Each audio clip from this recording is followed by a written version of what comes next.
This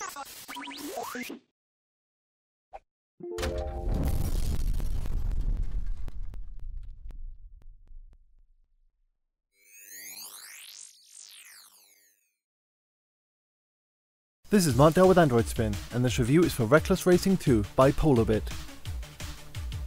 As if the racing in the previous game wasn't reckless enough, now there's even more recklessness in Reckless Racing 2. Racing games have a pretty high bar on Android, with games like Real Racing 2 and Need for Speed.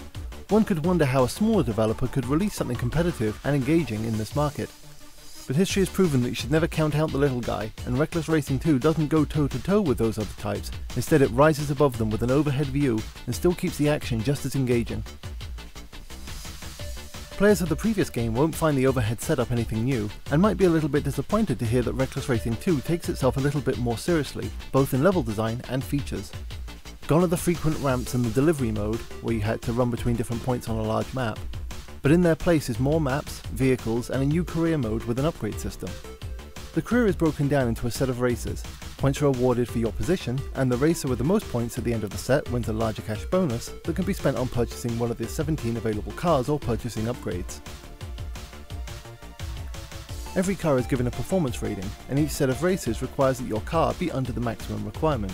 So you'll be having to make decisions about if you want to pick a new engine upgrade or a set of tyres to stop from going over the rating, or just saving up for a brand new car.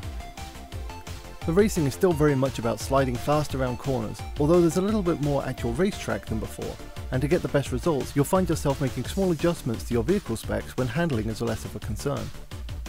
Difficulty isn't something that's usually a problem, as long as you replay some of the earlier races to make sure your car has enough tuning, but the adaptive difficulty does its best to make things interesting without being unfair. So if you're not wanting to tweak your car for a race, it's not really necessary, although it is kept simple.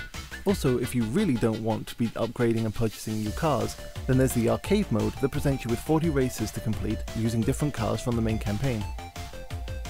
There's only 6 different areas to race in, so you won't be experiencing a lot of variety in the background, but fortunately each area has 4 different routes that are available, giving a total of a couple of dozen unique circuits to race on. Each one of these is unique in their own way. Even if it's nothing drastic, they all look fantastic, and there's plenty of things that you'll be crashing into and sending flying across the track. The physics add greatly to the presentation of the game. Swinging loosely around a corner and scattering a row of bollards looks and feels great, along with the rest of the game. Online multiplayer is included, and while quick to get into, has more than just a few drawbacks that make it a frustrating experience.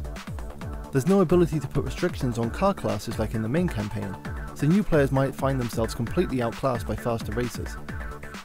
There's also no winnings to be won in multiplayer or track voting. It's as simple as picking a track, laps and car, and then waiting for up to 3 other players to join. Once inside the race, the issues don't stop, as network performance causes cars to jump around the screen, which would be tolerable if there was an option to disable collisions rather than just getting knocked aside by a car that seemed to appear out of nowhere. Reckless Racing 2 is the most complete overhead racer available, which could be most improved by there being more content and more crazy.